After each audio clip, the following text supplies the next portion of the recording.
আপনার সন্তানকে এখন হতাশ করবেন না। আমাদের সমস্যা হচ্ছে আমরা সবসময় নেগেটিভ, আমরা চিন্তা করি নেগেটিভ। আমরা সন্তানকে বলি তোর দ্বারা কিচ্ছু হবে না, বলি কিনা তোর দ্বারা কিচ্ছু হবে না, তুই রিক্সা চালা না। হতাশ করবেন না সন্তানকে, সন্তানকে হতাশ করবেন না, সন্তানকে হতাশ করবেন না।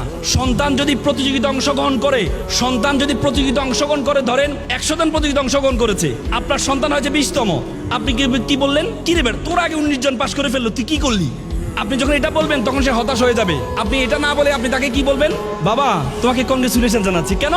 তুমি 80 জনকে হারিয়েছো। কতজনকে হারিয়েছো? 80 জনকে হারিয়েছো।